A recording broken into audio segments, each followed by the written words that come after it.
All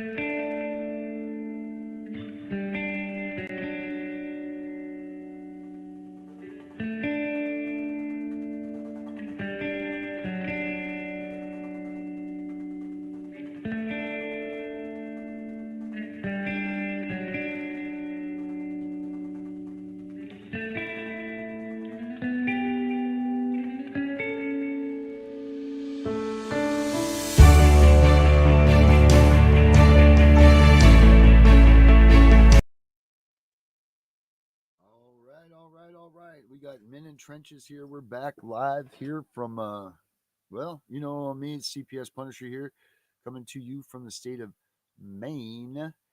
It's me and my wonderful, beautiful co-host. That's not her. That's that video coming on there. Sorry about that, Dr. Fowler. We'll get you back in here. Sorry.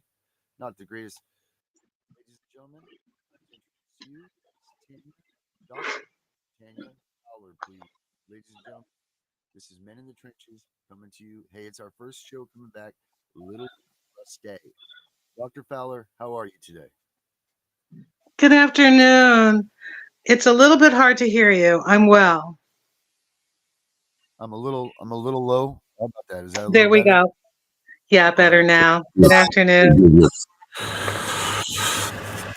Dr. Fowler, it's Christmas time. These times of years are really painful for us. You know, us people that are involved in CPS and with our kids taken, and to the family members that are all feeling the same pains that we are. I mean, there's no other ways of looking at this than this is just a terrible time of year for all of us, right? Like this is just, um, I know it's sad. It makes you mad. It's no place that any of us want to be. It's no place that any of us would like to even try to wish upon our worst enemies. Um, it really is. It's really everybody. It's not like when it's Christmas time. Usually, everybody will go out and it's the joyous Santa. And what are we going to do for presents? And what are we going to do for this? And it's all these things. But when you're lacking a family member that has been removed from you, that's been taken from you by a government entity that's illegal, that is is a voluntary organization that is undeniably one of the cruelest divisions of our government. I mean, what say you? What do you have to say about this time of year and to these people? Well, I could offer a little background on what you're saying, but I'll start with, I hope the appropriate answer to your question. That is my heart and my prayers go out to everyone this time of year. People who have experienced losses through divorce or death or disease or separation in terms of geographic distance. But we grieve, even though the rest of our family may be intact. We grieve this year, especially for our children who have been unlawfully removed from us by an agent that presumes to be operating within the law, does not. So, just to let our audience know, I'm not an attorney. I'm not a legal counselor. I'm not a counselor. And I am not going to be offering legal advisement. I don't think you are either. But we do discover things, and we're willing to share what we discover with others for the benefit of our children. So when I come here to Men in the Trenches, I will be sharing anecdotal material, which is really my personal experience. And I'll be sharing mostly a chapter of the law in Pennsylvania with which I'm familiar that is there to help families and children. I won't be talking about any other broad spectrum of the law. And again, I'm not giving legal advisement. I'm just inviting anyone who wants to go and read this chapter of the law for themselves and apply it any way that they possibly can for the benefit of their children and families. Just to let everyone know that we're here on Men of the Trenches because we are two of the hundreds of thousands of parents who have been parenting, loving our children, protecting our children, and whom, through a series of unfortunate circumstances, we have had our children literally kidnapped from us by the system known as Child Protective Services.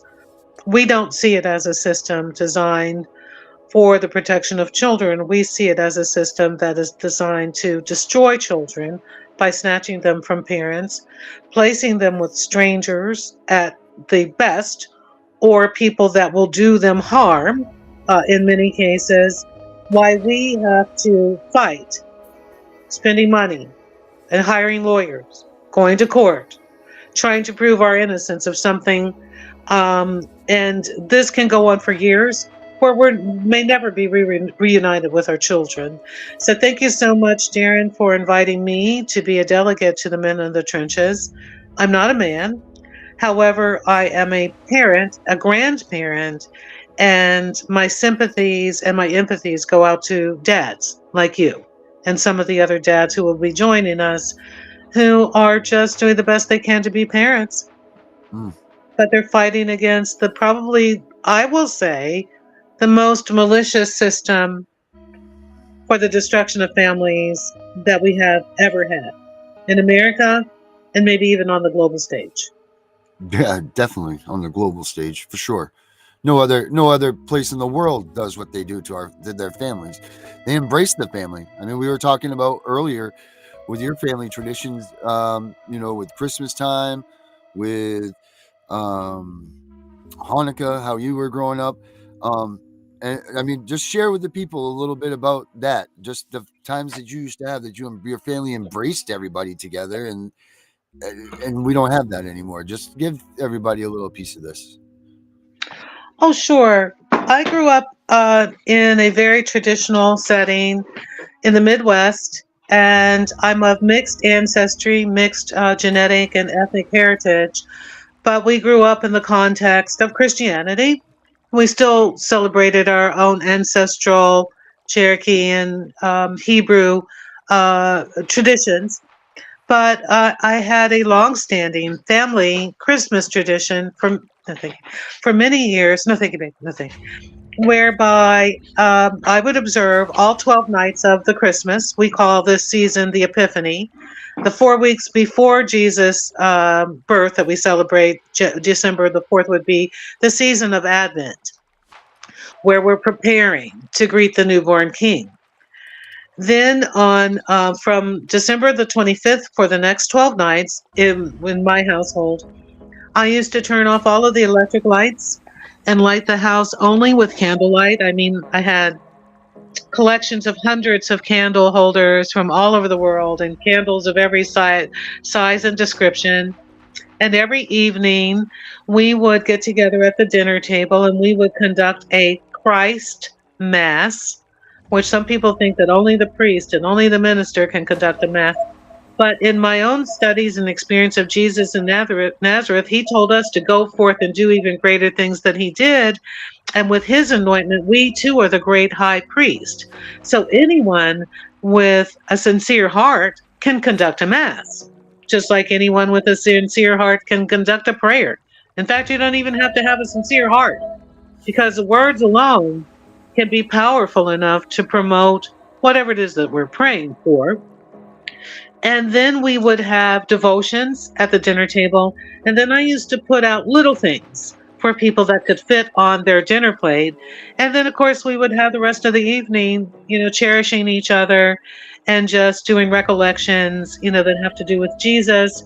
In particular, for my family, we were involved in the birth of the newborn King, but also involved in the mysteries that have been recorded for thousands of years before the advent of Jesus that predict the advent of Jesus. In the Old Testament, Jesus is sometimes referred to as Emmanuel, God with us. And his birth has been foretold for centuries by different diviners, men and women of wisdom, and men and women who can divine or read the oracles, which means to give a foretelling of the future. Thank you for listening. So on Christmas cards and in the song, we commemorate the the three kings. We three kings of Orient are bearing gifts. We travel afar, field and mountain. I'm sorry, stream and fountain. I'm so sorry. I don't have the words right. Oh, it's Um, all right. that's okay. So in some of the traditions, the kings are named. They are Melchior, Gaspar, and Balthazar.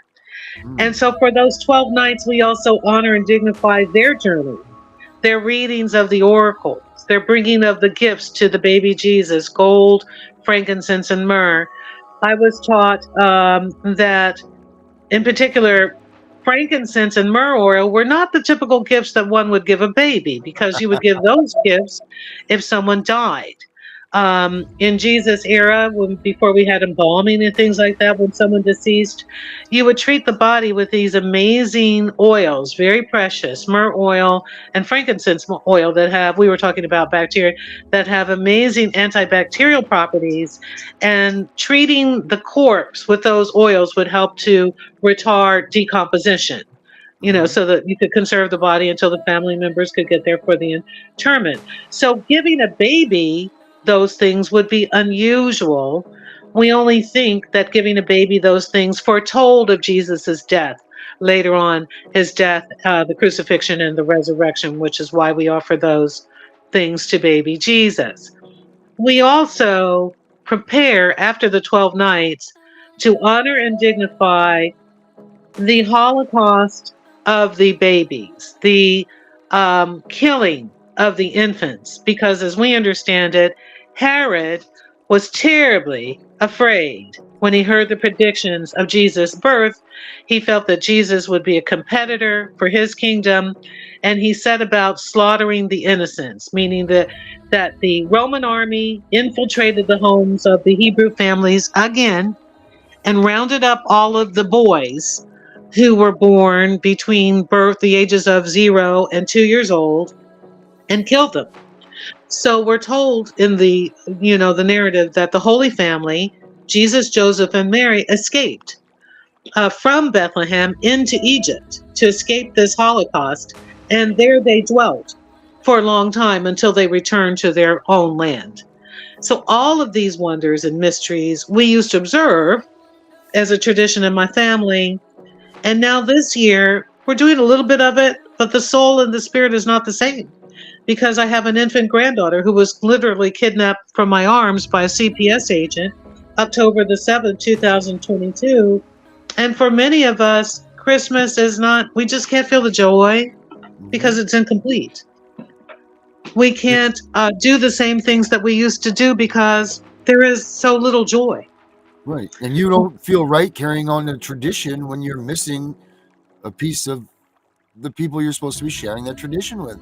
I mean, the idea of you as a parent or a grandparent is supposed to carry on the traditions so that these ones are a part of and learn and grow with that tradition. And it sucks. It really does. Like that story that you just told, that's supposed to be embedded in your family's mind coming up, and you're missing a piece of it right now, and it's a terrible thing, and she is too. It's not just on the one side of us as the parents. Our kids are the ones that are missing out on the traditions that they are entitled to, that God gave them the right to have and to give, and so did our government gave us the right to raise our children as we thought fit, as we are fit parents, and just nobody's paying attention to the damage in the family values area that this is doing to these kids that they take, to the personal and the personal knowledge of grandparents to the parents to the children, the stories of time and how they get passed along through one and another. This is how we keep traditions going. And it's just like we talked about earlier. Where the heck is Jesus and all this Christmas stuff we have now? I mean, what do you mean Jesus and who is he, right? Because this is about, hell, there ain't even Santa Claus out there right now when you go looking for these things. It's about commercials and presents and money. That's it. Those are the things that you see. I mean, it's a handful of kids probably now that go and sit on Santa's lap because, that's probably they're getting too old, they're too cool, they're too much of this. Forget about midnight mass on Christmas Eve. I mean, unless you're 75 years old, I think those are the only people that will be attending church um, and doing it for the right reasons. Um, Thank you. you Did know, Shane like get it? this is just a damn travesty to the traditions No, he of didn't want no Chris fries. Pass as it is, and people need to understand I that asked him why he was CPS angry. is playing a huge role in this. They need to understand that CPS is dismantling the the whole the whole construction of our our backbone, our history, our heritage, everything by doing what they're doing and taking these kids away from us and allowing them to be raised in places that they don't share the same heritage. They don't Mhm. same they don't do this stuff. And to me, this is a giant problem. You know, Mhm. I don't They know were what Nina is doing this Christmas. I don't know how they're sharing it. I don't know if they really have it or not. I don't know any of these things. And you know what? She doesn't know what she's supposed to be having in life because she's not with her family. And the same is with your, well, I just keep saying daughter because she pretty much is your daughter, but your granddaughter. This isn't right. It's not fair. And studies will show you that this is a problem. I mean, I just don't. That's the biggest thing. So um, as fast as we're losing Christmas and all of this stuff to commercial entities, to the almighty dollar, to all of that, our kids, our grandkids are losing it just as fast because we're not there to give them the true traditions and stories that they deserve and that they have the right to have. Mhm. I mean, so why this hasn't been brought up as a point when when you're fighting this in the courts. Oh yeah, that's right, because they don't care. Forgot about that part. But this Mhm. should be very much a viable topic. It should be very much involved in that whole best interest of the child argument. You Mhm. know, it's this is just not right, and it's just destroyed everyone's lives. I'm sure that is in the same situation that we are. It's destroyed their families. It's just as listen, it's not hard to be miserable at Christmas time, but it is hard to try to be festive and enjoy it when you're missing. And this isn't a passed away missing. This isn't Mhm. something like that. This is a person is responsible for stealing the children.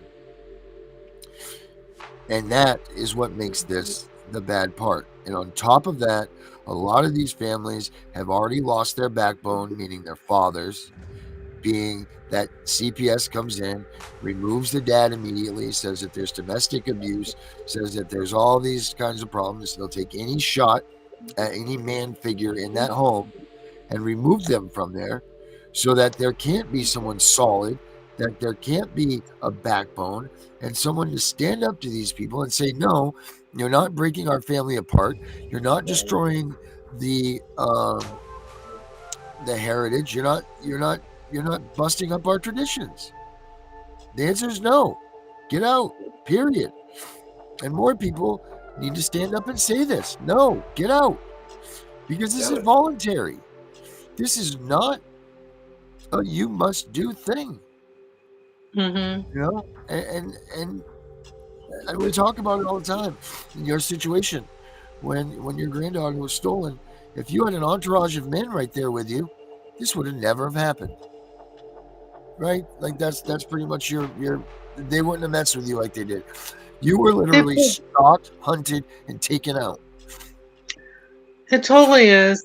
That is my position. That if I had a household of men, 6 or 7 brothers or uncles or whoever they are, occupying my household, that my granddaughter would never have been kidnapped. And if you don't mind, I'd like to make a comment about that. It disturbs me greatly that all across the globe, even the concept of manhood and masculinity is not simply under threat, but it's being assassinated. The whole globe seems to be participating in a pardon me, not just a conspiracy, because conspiracy is not a theory, Right, simply, not simply a plan, but they're activating a plan to annihilate the masculine principle in nature and in the human family, and to effeminize men, to take down their powers, and to make them into children. So we have so many families who do not have men present. Like, look at my family, for example. Some of the elders in my family have died. Some of them are just disinterested. Some of them are disconnected because they don't understand the importance of their role as men and fathers. So I have male relatives, but they're just not around to stand up. And probably you do too. But they're Hmm. just not here. They were not consolidated as a family. And when we're not consolidated, then we're weak and we're frail and we're vulnerable. So I'm a part of this, agreed to be a delegate to the Men in the Trenches because I want to see men reactivate manhood across the nation. I want to see men be able to stand up and protect for their families and provide for their families. I want to see men come back to the families. We had a lot of social policies from the 40s, the 50s, the 60s, and the 70s where the entity that we call public welfare presumed to come in and alleviate some of the economic strain on families, but really it exacted a toll on families and demanded that the men go away Hmm. so that mothers could be married to the state. Yep. Suddenly, a woman can have several children and give no thought to being married, not even a desire, or not even acknowledge the fact that her children might need a father or fathers because she can depend on benefits from the state. It's terrible. Right. It's You have. wonderful. Mhm. It's wonderful that we have the benefits to spare for families that are in duress. Right. But It it's was also horrible the mindset that we have where men are assassinated. They're just obsolete. right. It was never intended to replace that. Like the housing and the food and all of those things that they were. It's almost like they immediately inserted the exact precision pointed what men provide for a family, and they removed that by inserting funds for these measures. And doing that, and then I don't mean to be modest and bigot like this, like some have said I am in the past on our previous platform, but I'm sorry. But then in doing all of that, if you think about it, all of this stuff came. You have the precision pointed, here's here's money for your housing, here's the food, here's everything a man provides, and on top of this we're going to let you vote. So now you get to go in and vote. Like, they took everything about what a man did, because that was the two another thing that a man did for their family, to go and vote. They were the spokesperson for their family, so their vote meant something in that house. Where dad sat around and said, this is what I'm going to do, and by God, and you were hell-bent and you stood upon that. Whatever your father said, you would go to war with the kids in the playground to ensure that your dad's choice for president was upheld, and it was known that that was what your family stood for. It wasn't everybody has their own decision and let everybody make their own mind. This is what dad thought. And as soon as all those things came to fruition, that was it. The man became to be dismantled and CPS became more powerful. This was all a manipulated, well orchestrated plan by the Democratic Party long, Hmm. long ago. This didn't happen when Bill Clinton put, the provisions in to Title IV to hurry up and get the kids adopted. This was planned long ago. And if you don't pay attention, people, all this conspiracy theory and all this stuff, it's given, well, it's actually given in the Bible, but the timeline is very clear to what's going on here. They're creating chaos, they're creating mistrust, they're removing the man from the home, they're creating uh, uh, a single family. They're creating confusion amongst children, giving them irreversible surgeries at their own age of 13 that they don't even need to decide for themselves. They're taking the whole thing of sexuality, and they're making a joke of it. They're making it as that it's not even a part of anything. You can pick or choose if you want to be a boy or a girl. Well, no, you shouldn't. It's not saying that you can't, because, listen, if your decision is to alter your sexuality and you want to become someone else because you're trapped in someone else's body, I am all for it. Go for it. I think that you should feel free. We live one life and all this, but not jammed down your throat, not forced. Sorry. Get Kitty out of here before she makes a mistake for us. Not forced upon, not any of that. You need to make a well educated decision to make sure that the choice that you to make sure that the choice was yours, that you did it, and that you know the consequences and the outcome of this. I'm fine with that choice, but that is not to be slammed down the throats of these kids. Now, you imagine if you were a child, well, when you were a child, and we were younger age at 13, hey, you can run away from your house, you can become a man or a woman, you can live on your own, Mhm. or we'll get you a new set of parents. You go Yeah. ahead and do this, and you don't have to tell anybody. So go ahead and just Mhm. go on your own. This is ridiculous, uncalled for, Mhm. disgusting, and I hate to say this, Mhm. un-American. Way un-American. What Um, you're indicating to me, my dear, is the severity of life under threat. When you think about it, I'll use an example. I have a friend who's a veterinarian, and he knew two women who I think were sent to federal prison because they had some bald eagle talons.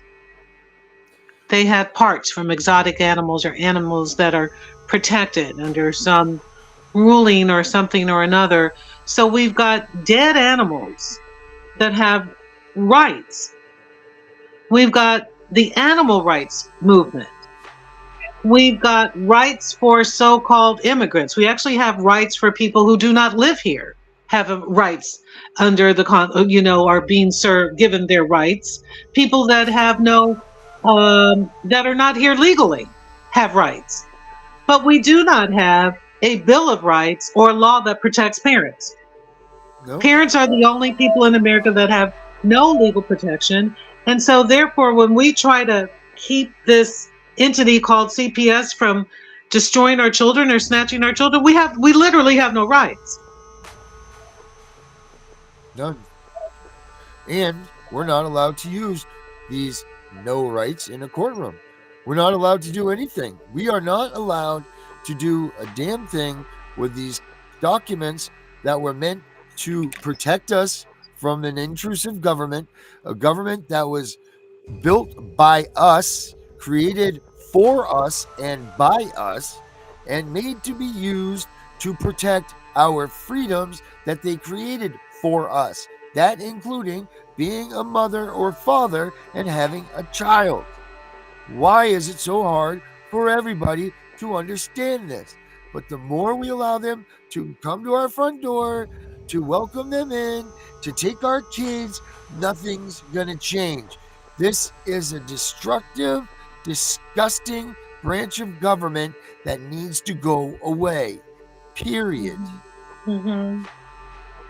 Oh, it drives me batty.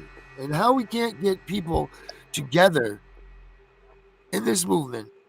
It's just by Mhm. me. I mean, we've been doing this for a long time. You've been fighting this for, I won't say anything to give, the age thing or anything, but you've been doing this for a hell of a long time. And I've been doing it for long enough. Hell, 2 days in this thing is long enough. But come on, when's something going to give that the people themselves that aren't involved directly with this, when are they going to come in and help us out? What's it going to take? That's a damn I mean, simple. what is it going to take?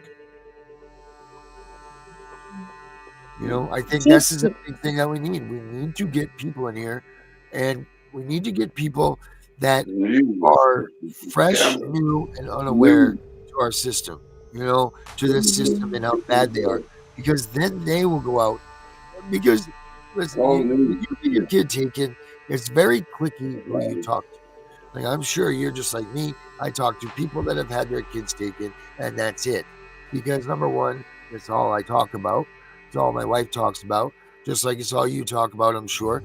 But All that the means damn that news, you man. find all these other people That's that what we talk get. the same way. Today So bullshit. you don't talk to your friends anymore because they're sick of hearing it. They don't want to hear it, whether they don't want to hear it out of um, just because they're bored or they don't care, whatever the reason. Mhm. So these Mhm. people are out of your lives, and we're just surrounded by us. Therefore, we're neglecting the majority of the people that, well, not the majority, the other half of the people, which that number is slowly decreasing. I mean, I bet you, given the numbers and the way that this goes and the lack of reproduction and all of that stuff, it's not going to be long before this number between CPS taking kids and non-CPS taking kids is even. I mean, because they're leaving at a whopping rate. I think it's over a kid a second now. Is it? Yeah, a child a second is taken in the United States. A second, Mm-hmm. you know. So I do. it's gonna start affecting so many other people because there's not so many of us that they can.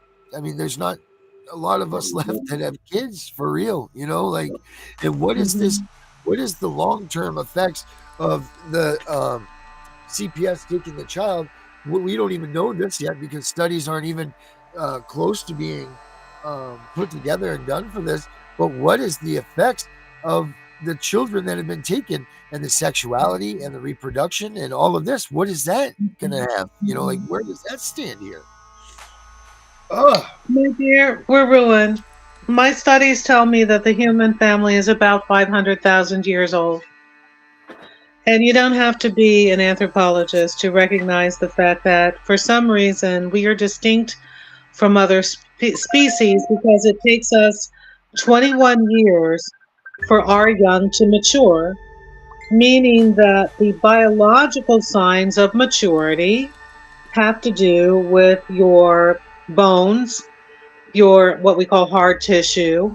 So the your vertebrae are not fused fully, your phalanges are not fused fully, and the sutures on your crania are not completely fused until right around age 21, which is actually the age of human maturity. It doesn't have to do with politics or these other artificial markers of maturity that we establish in society. 21 years to biologically mature. By the way, ideally, if as a human, you should not even consider sexual discourse until you are 21, until your body actually matures. And I know that sounds really off the wall to people who are having sex at age 13, but biologically, having sex at age 13 really mitigates against your normal developmental growth pattern. And those abnormalities will show up later in life in terms of disease patterns, addiction patterns, and things like that because you started having sex at too early of an age. But the mere fact that we take so long to mature, if you're 25 and you have a child who reaches age 21, that means that you're now 46 years old. right, So let's say a couple of hundred years ago, 46 was verging on old age. right. Well, that's So what I was just God going to ask you. yes, God designed it that it takes us long to mature because by the time you mature, if we had a normal tribal and clan adaptation as we used to, you're now old enough and capable enough to turn around and take care of the generation that took care of you.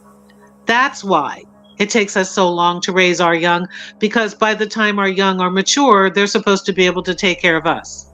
Right. Well, that's what But I was when just going to some ask you is if we're reversing the pattern of aging here by doing this and taking the sexuality and all of this out, or like what are we doing to society now? Like, that's what I was going to say is, are we making it so that death now is going to be back to 46 and 48 years old, or you know what I mean? Like this is, I mean, the old days. That's what the lifespan was for the days that you're talking about.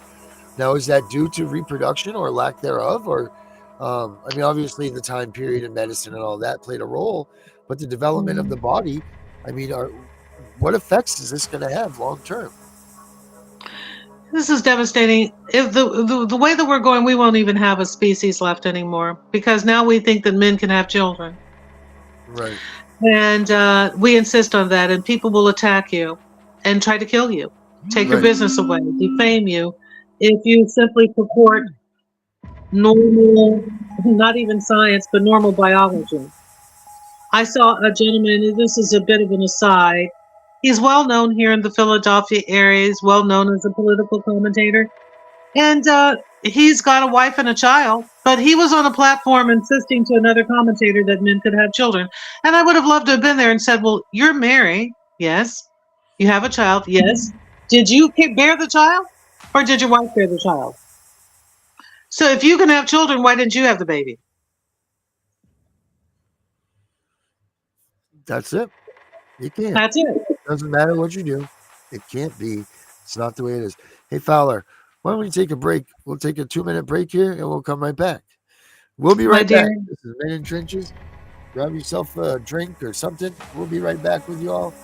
Stay tuned for this next half. It's going to be good because I think things are heating up in here. So Okay. stay tuned, folks. We'll be right back. Okay.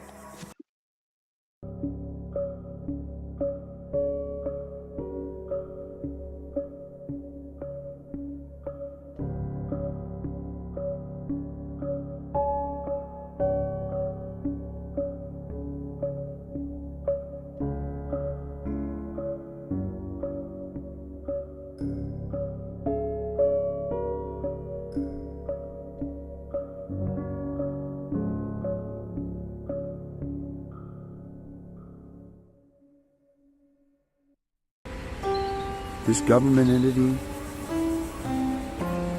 to the very core. Something needs to be done because it's not right that they can just go ahead and remove your kid. And I mean, our daughter hasn't even been away from us for more than a day or two, or an hour or two, let alone 2 weeks now. And this just isn't right. And the facts prove it. I will make sure that my daughter has nothing but the best for the remainder of her life. This kid had the world by every aspect that you possibly could. She was given every chance to become whatever she wanted. We talked daily about her becoming an astronaut or a pilot or, something that was just an amazing feat for her. And she knew the sky wasn't just her limit, man, space was.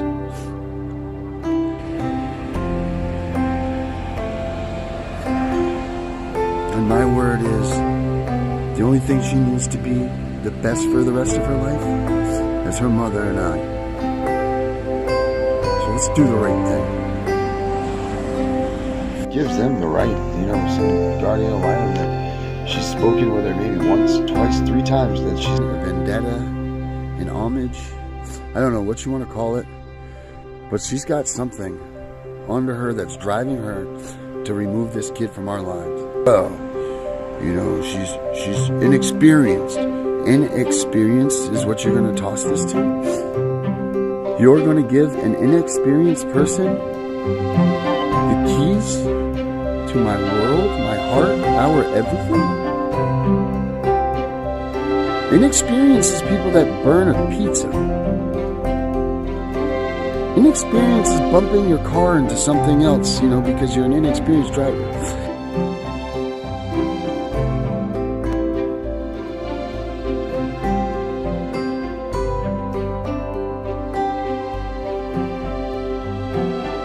Introduced as a third wheel into a kinship family, which I'm thankful for, but that's not her own. She's not with her own mom and dad. She's not even allowed to have her own things. Kaylee Leedy doesn't allow her to have gifts from us. Kaylee Leedy doesn't allow her to even take home simple food things from us when she visits us. It is brutal. Absolutely brutal not having Nina here in my life right now. I would rather sit behind a jail cell door and wait until that moment that I can be with my family again, and that would at least be something. But to sit here and know that she's the one that's suffering, this punishment isn't in my behalf, this is on hers. Now, I made a mistake. What CPS has done and are doing to our family is tearing us apart. In the framework of the investigation, it states clearly, do not recommend further investigation of this family. So why was it taken to that level? And why was it that my daughter was in such imminent danger that it took 8 days for the department to come and pick up my child after being ruled imminent danger? Tell me this. If you lie, you cheat, you steal, I don't want you in my life. DHS is full of that. I don't want them in my life. Help me get them out of my life, because These people are people that I don't want to be around. I don't want them to have my daughter, get Nina, out of our home and put her in a place that they screened. Do you know how long they screened? They screened her. They screened the family for no more than 2 hours prior.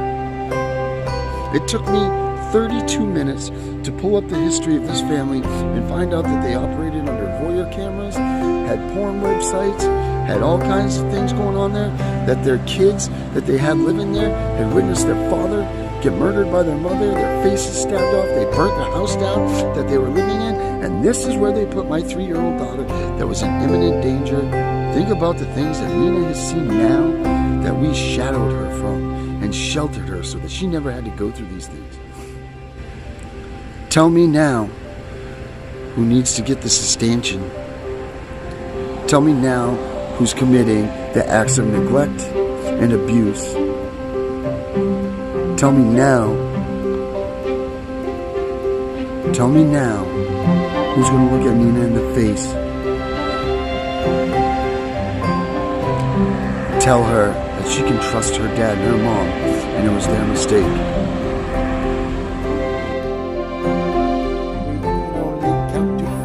I can only count to 4. I can only count to 4. Nina. 1, 2, 3, 4. Nina fell on the floor. Where you fall? You fall on the ground. What are you doing on the ground? Don't pick. Just don't be alone. What do we got to do to that, buddy? Huh? Meaners. Beaners. Hey, Nina. Hey, look it. What we got to do? What we got to do to you, boo-boo? How are we going to fix it? You going to put the Band-Aid on? Okay. What else do we need to have? Some chocolate?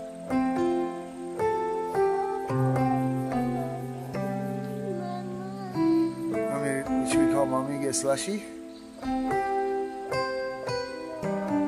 don't think that will help?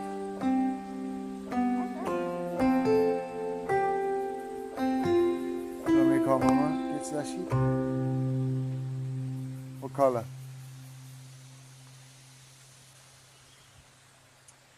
Oh, man. All right. Welcome back to Men in Trenches. I'm Darren Guay, and that's Dr. Fowler. I'm sorry, I just had to throw that out there, but I just wanted to let everybody know that's my story. That was the first video I made when they had taken my daughter, and it was my cry out to everybody to help me to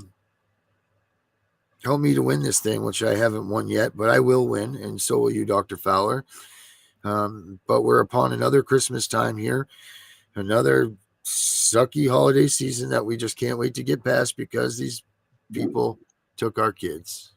Mm-hmm.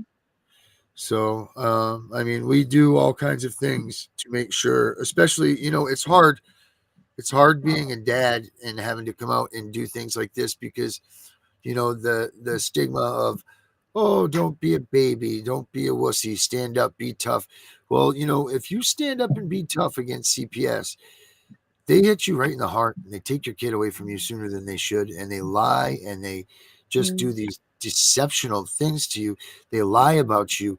They make you out to be a monster, and it's disgusting. And it's so hard to want to be a person to fight as a man because this is what they do to you. They monsterize you. You know, if you yell because you're angry, I'm not yelling because I'm an angry person. I'm yelling because I'm pissed you took my kid. And I'm mad, and you've taken what I'm supposed to protect. And it's so hard to find a neutral spot when someone does this to you. And it sucks that you're just accused of being a monster when all you're trying to do, in fact, is protect your child. Mm-hmm. So, I mean, what do you have to say about what they do and how they take the man and demonize him? I have a lot to say. First of all, I would like to sit with you for a moment, if you don't mind. and just honor and dignify what you just presented with your daughter. And I'm okay with taking just a few moments of silence to honor that depth of feeling the hurt and the pain and the tenderness of a dad. So is it okay with you if we just take a few seconds for silence to honor you? Yeah, thank you very much. I appreciate that. Absolutely.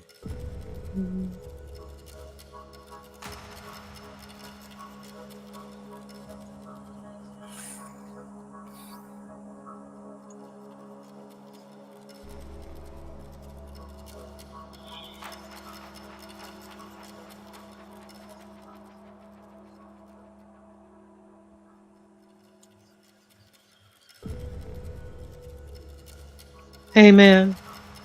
Thank you very much, Dr. Fowler, for that. That's great. Thank you so much. My pleasure. The mother and father God creative forces made us man and woman, male and female. He made us divine and holy in his and her image. We are divine. We are set here to walk upright, to adore our God, to protect and enjoy the forces of nature, and to be fruitful and multiply our species so that we can adore our God. That's why we're made. That's it. When I think about the social policies that I mentioned before that attacked poor families, and we feel historically that, especially during the civil rights era, that Black American families were especially hit by the child welfare system that insisted that a family could receive no benefits if there was a man or evidence of a man in the household. So through that portal, many poor families, irrespective of race, color, and class, were destroyed. That especially hit Black American families pretty hard. But now the CPS system is attacking all families at all sectors of society. You and I have spoken to military people that are higher up in government. We met a person who worked for the Central Intelligence Bureau, and they are aggrieved because they've had their children stolen. So we're looking at a system that doesn't dignify class, standing. The way that this attacks military families, or so we're told, is that very often if the mother and the father are active in the military and they are deployed, family members are elected to take care of the children very often. And when they do, CPS can come in and take the children, and even the military people can't get their children back very easily. Can you imagine? Imagine that. No. Imagine that the people that are there defending the freedom of us doing this, Mm-hmm. they're going to take their kids from them doing their job as Americans. The people that are giving us the very freedoms that we enjoy are losing their kids. Mm-hmm. I'm sorry to interrupt you. That just No worries, darling. You didn't interrupt me at all. Just so the audience can know, when most people hear the words child protective system, they automatically think that there is a system in America that is supported by the government whereby overall good, well-intending humanitarian people come in when they receive notice of children who are abused and neglected, and they swoop in as the angels of mercy and they save these children by removing them from where they are and placing them in these loving, caring settings, whether they're in an institution or with substitute parents, and things are repaired. That's what most people think. Right. Most people also think that parents who have had their children taken away are bad parents, and that the children are better off. What most people do not realize, because they're not allowed to, is that nothing could be further from the truth. The nomenclature child protective system is really misapplied. From our studies, you and I think, agree, we've discovered that 85% of the children who are taken from their families, those are unfounded cases, right. Which means that the only children who are given any services that are needed might be 15%, but more importantly, 85% of the children in need are not being protected. Right. So the way this system works is that for those of you who do not know, you might be sitting in your living room. Don't think that you're exempt from this, no matter who you are. You are not. This is not a doomsday prophecy. It's just the real truth. You might be sitting in your living room. Maybe you've had a coworker who didn't like what you wore to work. Or maybe you have an ex-side piece. Pardon the vernacular, but we all know what I mean when I say side piece. A paramour or a distant a paramour, right? Which is that's social science language for a lover. Okay, it's just a nicer word than lover. I didn't know that at one point in time. I see. Okay. I see. Technically, it kind of means somewhat of a lover. Amor means love, and para means a little bit. But anyway, Right. Or let's say that you now have a new spouse and you have children by an old spouse, or a jealous sister or brother. Anyone who does not like you for any reason, who wants to harm you, can make a 3-minute phone call to something called a child line. Every state has it. And they can put in a false complaint about you. They can say that you starved the kids. They can say you had the kids in the bathtub and you threw a radio that was plugged into the bathtub. They can say anything in the world that they want to say. By mandate, Child Line has to investigate. They have to do an inquiry. So again, this could be somebody who just doesn't like the color of shoes that you wear, but they want to hurt you. And they know that Child Line call could be irreversible. Once a social worker gets that call, if they come to your home to investigate, in many, many, many cases, they're going to find something, especially when there is nothing. So, for example, if you are having any kind of financial hardship in this area, in the Philadelphia area, and a social worker knocks at your door, and the water's off, or the hot water's off, or your main heating source is off, they're taking your kids. Right. Yeah. They won't give you a remedy. They won't give you a voucher to renew the heat, as they should, because they have the funding. They're supposed to remedy the situation. Right. Service, correct. They won't give you a voucher to activate the hot water. They won't give you a voucher for a new water heater so that the family can remain intact. They are taking your children. When they come into your house, they follow a standard protocol. They want to see where the children sleep. They want to see where you sleep. They want to ascertain whether you have firearms in the house, whether you're authorized to have them or not. They want to know if there's drugs or alcohol on the premises. Don't have a bottle of wine sitting on the table that's a part of your family meal. They want to investigate your refrigerator. They want to see what food you have in your cabinet. They want to see the children's clothing. They want to see if you have any pets in the house. And again, they turn on all your water at every faucet. They flush the toilet. By the way, that toilet better flush. Okay? And if it's the heating system, they want to flip on the heat. They want to hear the heat. And they'll let the water run until the water runs hot. And even though this would be, let's say, more of the, not even an extreme case that I'm describing, they're going to come back and they don't even have to have a warrant. They're going to maybe knock at the door again, and they're simply going to take your children. If your children are at school, they have the authority to just walk into the school. If you drop your children off that morning, they think they have the authority to walk into school and just simply take your children out of the classroom. Yep. Or most of these kidnappings are done not even from the home. I shouldn't say most, but I'd say 50% of the kidnappings are done like the ones that are done to me that's in the hospital. Because one thing that unifies us all as parents is that we will take our young children for health care. We will. If the child has a rash, if the child has a headache, if the child has a nosebleed, and a good one is if the child falls off the bed. Now, I would like to meet the child that never fell off the bed. Right. That's a child that sleeps on the floor. All right. Part of the childhood experience is to fall off the bed. Part of the childhood experience is to fracture something because you were messing around or you fell down or you dropped something or the other children. These are normal things that happen. But if you take your child to the hospital, immediately the hospital can raise a suspicion and begin to interrogate you, not just say, oh, that's funny, he fell off the bed, my kid fell off the bed too. Or if you have those active children, the ones that think they can fly, they put a little cape and then they jump off the couch and think they can fly over the coffee table. They don't quite make it because they can't really fly. Like, that cape is not real, kids.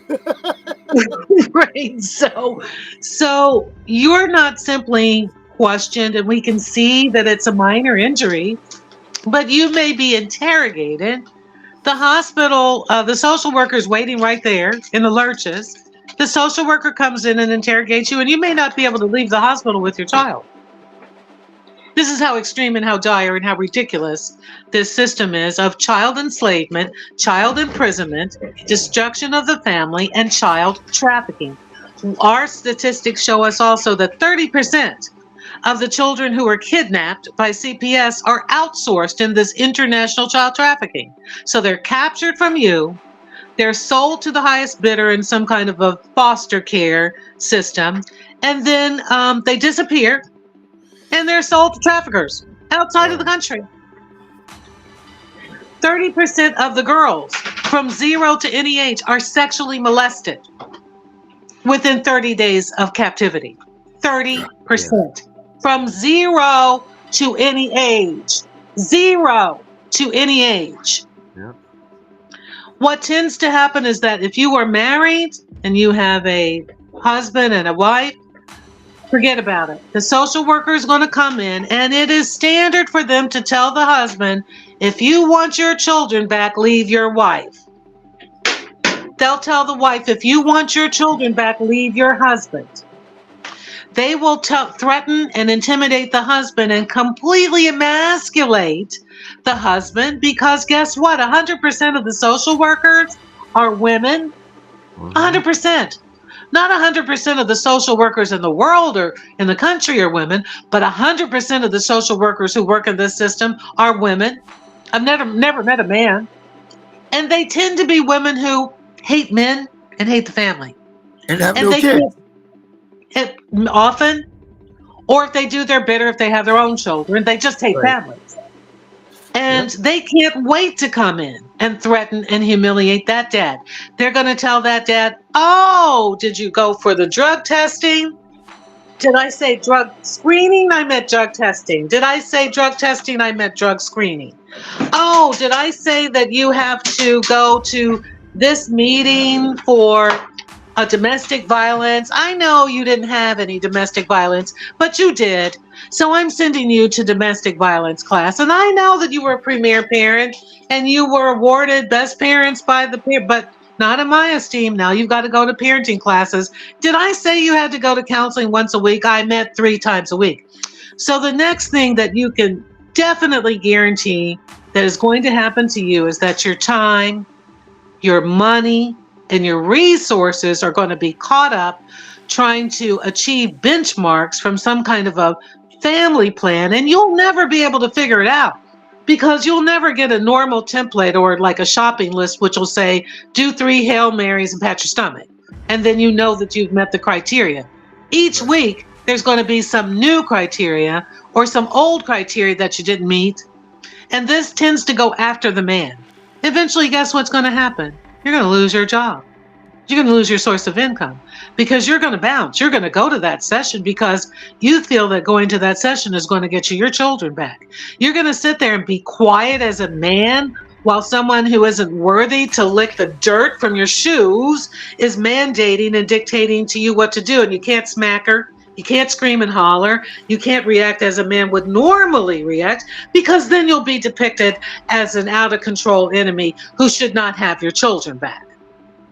If you show your true emotions, which are raw and real, you're upset, the wife is crying, in front of the social workers, they'll say that you're not emotionally sound and you're over-attached to your children, so you shouldn't get your children back. If you're stoic, because you're so traumatized that you cannot externalize your emotions, they'll say that you are you're dysphoric and you're disconnected from your children and you cannot get your children back. So one of the reasons why, again, I'm here with the men in the trenches because I adore the family. And even though I wasn't blessed to have a husband to help me raise my family, I still adore God's family and the family structure and the place of the man. We can't go. We need both, obviously. We need them both. You just can't go without the cornerstone of the family, and that's the man. You just can't do it. It's not the way it was intended to be. It's not the way that it was written to be. It's not the way that we were made to be. It's not anything of the way that God intended this situation to work. As a matter of fact, it can't work without the man. So we need to come together as men and women and uncles and aunts and grandparents alike and all of that. If CPS is coming down on the man and that family that you're involved with, you need to stand up and back them. Don't pussyfoot around and try to put him out and cast him out because CPS thinks that you should, and to try to get your kid back because they're lying to you. Stay firm as a family, because when we start doing this, when we start putting our own 2 feet down and standing up for the family, and more of us are doing this, they're going to have less room for you to wiggle, because you will be solid in your family. You will have the gatekeeper there with you. You will have the strength so you can cry and be upset and worry and all of this. The man will be there to pick you up and do his job and fight these bastards. Without him, you don't stand a chance. You don't stand a chance anyway, but without the man there to be strong for you and your kids, you're just putting yourself out there for failure.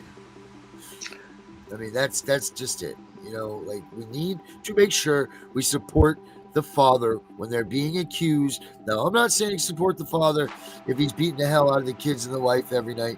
I'm not saying that at all. Absolutely. You do diligence to where diligence needs to be done. But if you know for a fact that this man is solid in your life, your daughter's life, and your family's life, then don't you run away from him. You run towards him. That's what needs to be happening. Amen. I mean, this is just getting out of control. Husbands and wives, do not leave each other, because you are not going to get your children back by leaving each other. It isn't going to happen. It is a lie. Pardon me for interrupting you. For viewers who want to see more than just, us talking, I have 2 recommendations. If you guys have a strong constitution, you won't see anything too graphic, but what you will see will be very disturbing. The first source that I have is called Mrs. Chatterjee versus Norway. It's on Netflix, but you don't have to limit yourself to watching the Netflix film. If you punch in or type in Mrs. Chatterjee versus Norway, you can also pull up the old film footage from 10 years ago when this event happened to this family. That's way more compelling to watch, in my opinion, when you see the real family and what was real time. Again, the last name here is Chatterjee. C as in Charles, Hatterjee.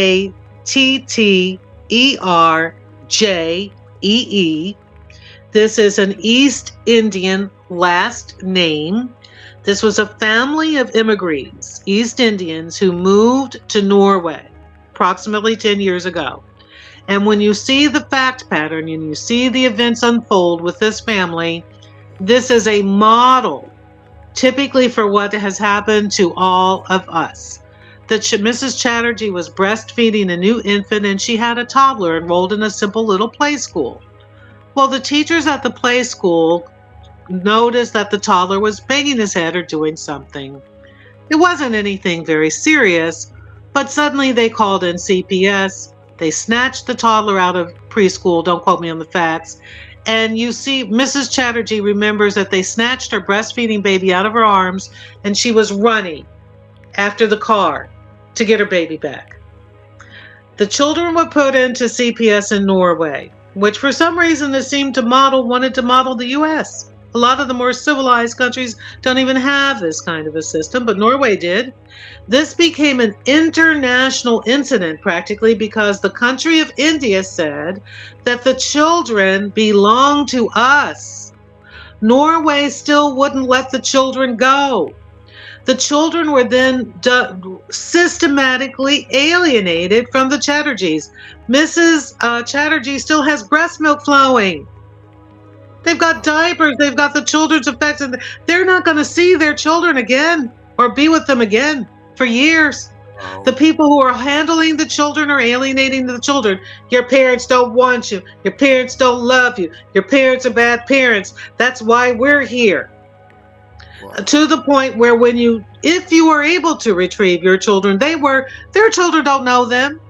Their children are afraid of everyone because the trust factor is gone. Remember Erik Erikson? In infancy, we develop trust versus mistrust. Trust is formed from the time that we're born.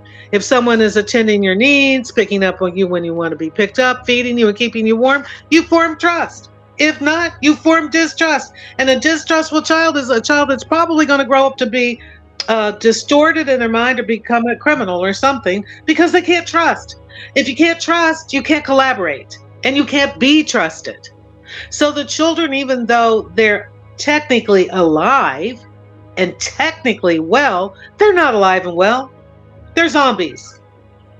And the Chatterjees and their entire family was destroyed. What we don't see enough of, or, I shouldn't say we don't see enough of, but in their culture, Mrs. Chatterjee was also inordinately blamed. You see? And this caused problems with their marriage and problems with the extended family. Another source that you and I watched is called Finding Maya. This documents a terrible story. Again, please prepare yourself because it's so overwhelming and so emotional. In this case, Maya was subject to a medical kidnapping. Now, medical kidnapping is a special type of kidnapping.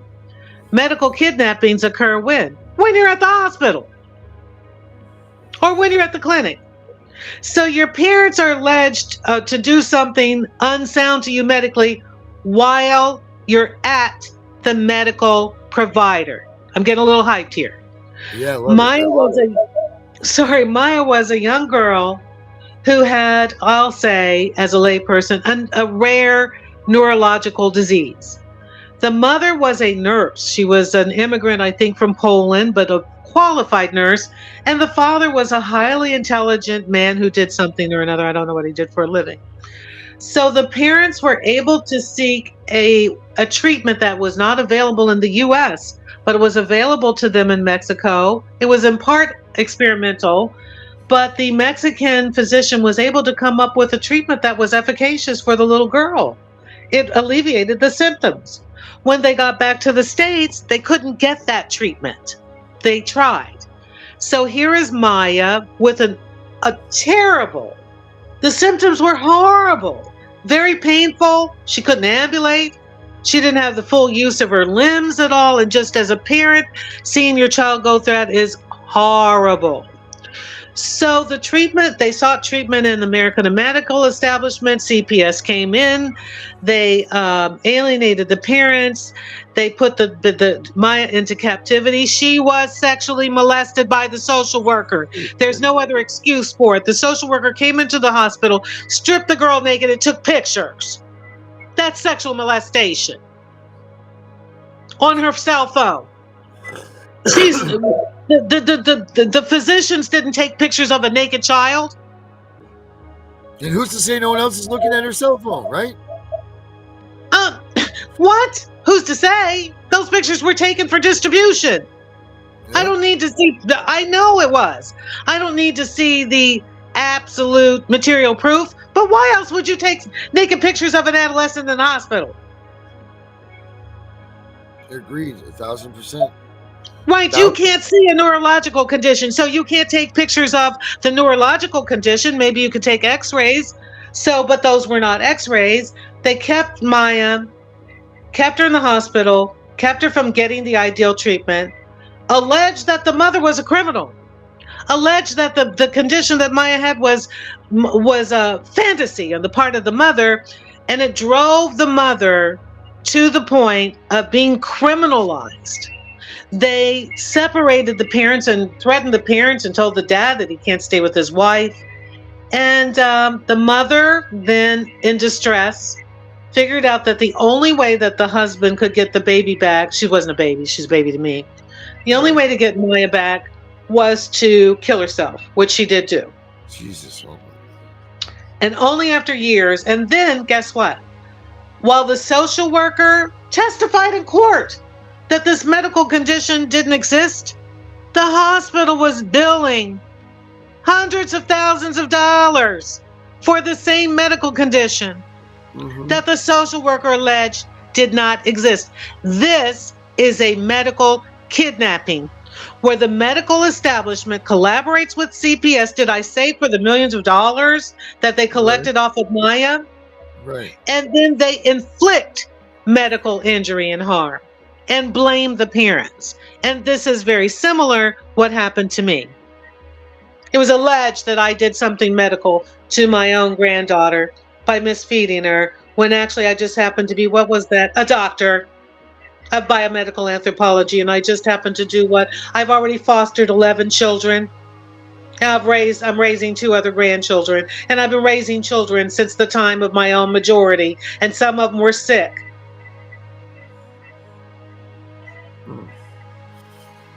It's just, you know, it just, Before they came to me, by God's mercy and my hands and my knees, I was able to channel God's healing power. I'm not a healer.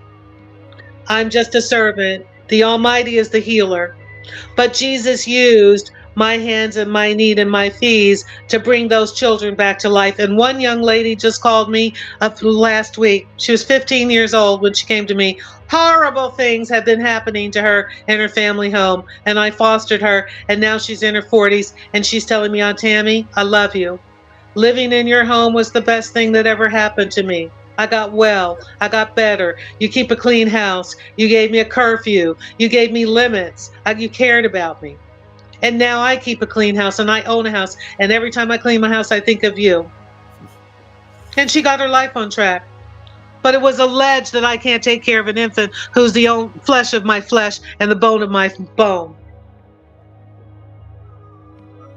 I know, it just makes no sense. You know what makes no sense is, I've never done this before, but what I'd like to do right now, if you don't mind, this episode is my podcast, That's Our Daughter. This year, I just want to show you how ridiculous these people are, okay? So this here was the picture that me and Nina made. This is her. What we would do is we would draw pictures and then we would tell a story to each other, okay? That's what we would do. This is her story. This is our story. It's about 7 minutes. I've never played this for anybody. But I want you to hear this, and I want you to know that this was what caused them to stop our visits, okay? Like, this is how disgusting these people are. This is something. It's hard for me to even swallow, but this here is one of the episodes, or a part of the episode from That's Our Daughter, my my podcast that I have. But yeah, I want you guys to check this out. Okay. Here. Oh, I got started over here. Sorry about that.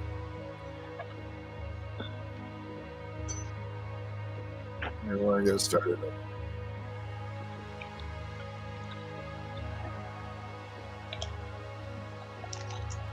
Everybody, we on the air now. Well, no, Okay. on the air, we're recording it.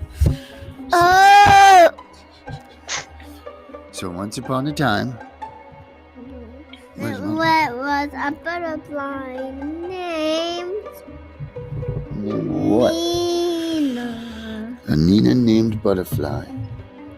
With a type Do you have all the markers, bud? of pretty little Let me get some too. quick. Hey, let's do it on this one. That was So there was Nina the little butterfly, the pretty little butterfly, right? Yeah, wet. Oh, With what? a block. With blocks? Yeah. No, it's a lot of details. Oh, okay. But it was so pretty as a. Smurf. No, Wait a minute, you don't know what a Smurf is. is. So Nina the butterfly was as pretty as a alligator. No, it was pretty as a brand new butterfly. So it was a brand new butterfly too. And those come from this right here, look. Check this out. So the pretty butterfly comes from this pretty little thing called a cocoon. And that, do you know what before that is, bud? What?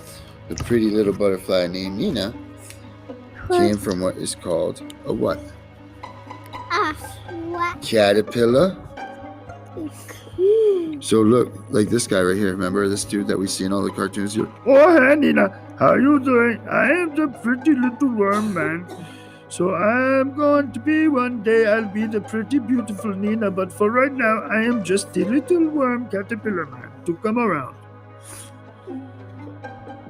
And one day, the worm man Said, what is going on with me? Today, I am not feeling the same. Because why, Yes. Nina? This is his dingle. There's a stinger, Yeah. because the caterpillar had stingers. But the little caterpillar watched all the butterflies flying around all the time, and he always wanted to be a butterfly, right? Yeah. And what was the caterpillar's name? Ninette. No, it was Nina. It was Nina the butterfly. It was so pretty As a shiny golden palace? as a brand new butterfly. Oh, yes. Was melt like the wings to make her pretty as golden nuggets. So Nina, the pretty butterfly, was as pretty as Golden nuggets. golden nuggets? Yeah. All right, so we're going to call... One day, Nina the butterfly was so pretty as golden nuggets, it woke up the crying baby. It would have one little tiny butterfly baby now. Oh, there's a baby butterfly, too. And then a baby butterfly. What was the baby butterfly's name? What was named? Ninette? It was named. And then it was. What was it named? And he was already called a bleep. A bleep? And her name was. I'm so proud of you. doing your name Her like that. name was Is Golden Space Level. golden what? Golden Nuggets Love. Golden nuggets. So this is Nina the butterfly right here, right? The beautiful Nina the butterfly. Yeah. Check these out. Look at these markers. Do you see these? Mhm. So this is it. So Nina the butterfly, who started out as Hank the caterpillar, okay? So Hank the caterpillar, okay? Hank the caterpillar turned into the cocoon, okay? Wake him up. Yeah. Like after this. So one day, Hank went up in the tree, started chewing on a leaf, and unbeknownst to him, he got stuck to the tree, and it got wrapped up in all of this stuff. And after a little bit of time went by, here comes beautiful Nina the butterfly. Now, Hank the caterpillar wasn't Hank the caterpillar anymore. It was beautiful Nina the butterfly with the golden nuggets. But now now it's nothing because now we know what's one. Yeah? It's this one. With what is pointless? What is his point? Which is a twenty and a baby twenty a Nina nugget. A Nina Nugget. I like that. That's a good one. A It Nina Nugget. was so beautiful. Because all the Nina Nuggets are beautiful. Here we go. I'll make the golden Nina Nuggets. Yeah.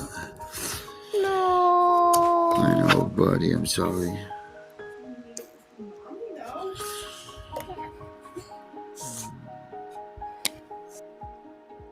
Nina knew their... So Nina knew her story. The little butterfly. It's not so gory when they come from the cocoon and they look so pretty. Nina. What's your spinny? What do you think, Nina? What do you know? No, I am twisty here. Make- Don't mess it up. I did it. Make a rhyme, buddy. I gotta go. Finish it up. Mom, I don't want to, on the markers on the Pino. Here you go, brother. I forgot to give you these. Remember these? Mama, what do I do? Mama bringing in your lunch too, but Is that? Daddy got stuck in the car this morning. Okay, pineapples, bud. Remember? Remember I don't like them? Remember you loved them.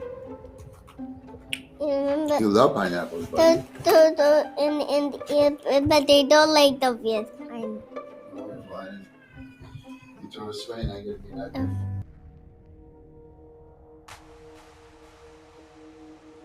And that's why those people stopped the visitation.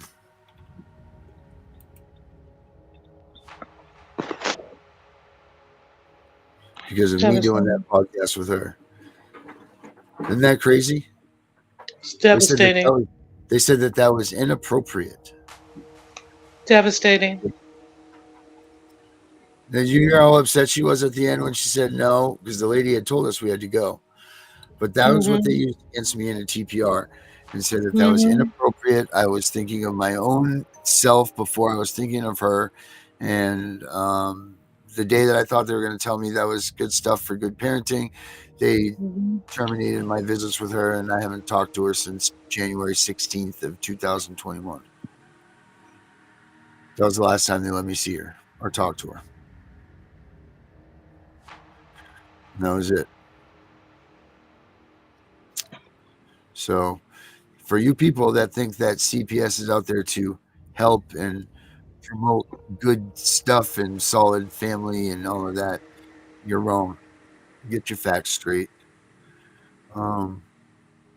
Because that right there is real. That's the reality of the situation. That's why I'm not her dad anymore, because I did a podcast. But you can check out that podcast on Spotify. That's Our Daughter. There's a bunch of episodes on it. Tells my story and everything. Yeah, that was it. That was Mr. Big Bad Dad. So anyway, Fowler, I think this was a pretty decent first episode of us being back together. It's really our first real one being back. It was good. I'm happy with it. Do you have any last words that you want to say to everybody before we wrap these things up? I do. Pardon me. I just, I'm so moved when I see that with you and your daughter, and I'm so deeply appreciative of you and the other brothers and the wives and the mothers too, who are in this movement together. And if you don't mind, if we could I'd be happy to close with a prayer. Yeah, I'm down with that. Absolutely. Let me shut this. Sure. Congratulations to you for putting together this media, for working on it so hard. And thank you so much for being a source of uplift and care and consideration and friendship for so many of us. We come together with you. When we come together with you on these platforms, for those who are near and far, most merciful Mother and Father, God, we humbly thank you this day for each and every one of our blessings. We thank you for giving us life, health, and strength. We thank you for the forces of nature. We thank you for the spirits. We thank you for our descendants. We thank you for family. We thank you for our children, merciful Jesus. You have given them to us to adore you, to uphold your legacy, and to magnify your holy name through acts of service and through love and devotion. Merciful Jesus, wherever our children are right now, please surround them with kind and loving and gentle treatment in our absence. Please surround them with your abiding protection, your angels of protection and love. Please comfort their little hearts and their little souls and let them know in a way that only you can that they are loved. They are loved by us and they will be redeemed and they are coming home.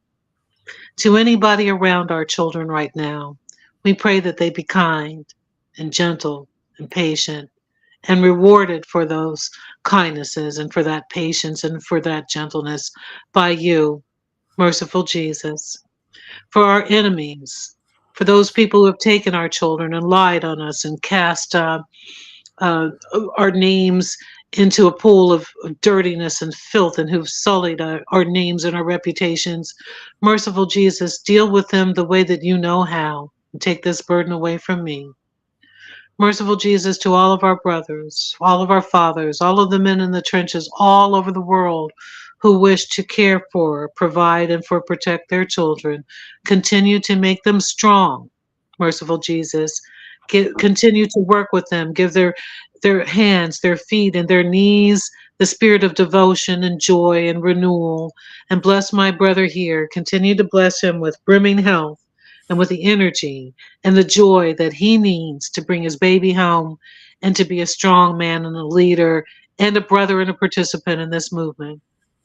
Any other prayers that are embedded in our hearts, please hear them and answer them.